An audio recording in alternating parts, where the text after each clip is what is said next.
Hi, thanks for joining me. I'm Holland LeDelia, and today I'm making homemade sauerkraut for the first time. I'm really excited. So first, I made some green, and I'll show you that. Now I'm going to make some purple.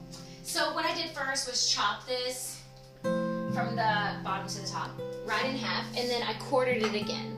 And this cabbage is about 4 pounds. It was a pretty good sized cabbage. So now what I did was take and slice as thinly as I can all the way down so you have these small strips. Now you can also do this in a food processor. So today I did it by hand. It ends up being about 2 pounds, and I'm going to put this into my bowl. So it looks like a lot of cabbage, and it is, but you'll be surprised how much it's going to shrink down. A more coarse chop is going to make a crunchier sauerkraut. So for that 2 pounds, I'm going to add 4 teaspoons of salt. And that salt is really going to bring out the moisture. And then for the next 5 to 10 minutes, I'm going to get my hands in here and massage this firmly to start squeezing out that moisture.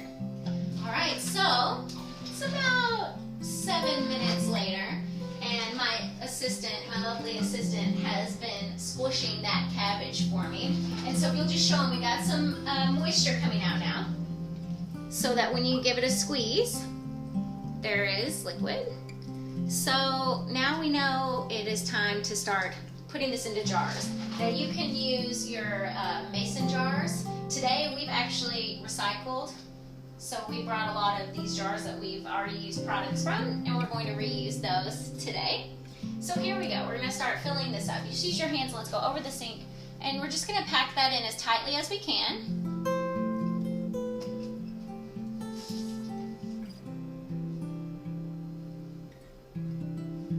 And then we will pour that juice in, so make sure you don't throw that away. We want the liquid to cover the cabbage. And then you also want to leave about 1 inch of space at the top because the cabbage is going to expand. I'll put this down so you can start packing. And then we'll use something else to help us pack too, so keep placing that in. I'll go ahead and put more cabbage in.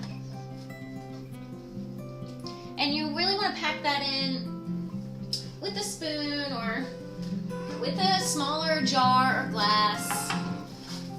And let's pour this liquid in here. We're trying to get rid of the air bubbles. We are trying to pack it tightly, but we're also trying to get rid of air bubbles.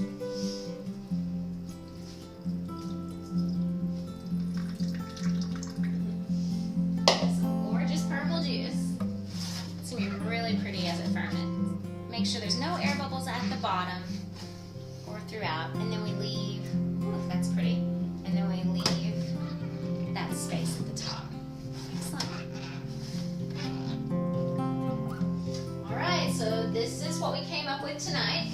The purple made a lot more, I think, because it's a lot more firm than the green. So I actually ended up with this extra container. I've got to go get another glass jar to put this in tomorrow.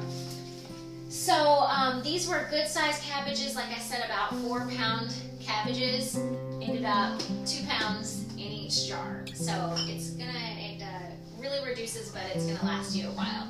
So basically you can start eating this within 4 days and up to 4 weeks. Every couple of days, now that you've started this, keep it in a cool, dry, dark place. And then you're going to actually open it up, smell it, taste it with a clean fork if you want. After about 4 days, it'll start to become more sour, smelling, and tasting. So you can stop the fermentation process at any time by putting this in the fridge, or keep it going as long as you like, whatever you like taste-wise. For the most nutritious benefits, you're going to eat this raw. So don't cook it beyond 115 degrees. So it might be kind of a side, but there's no harm in cooking it as well. So enjoy, and be sure to visit me at www.countrygalcitygal.com.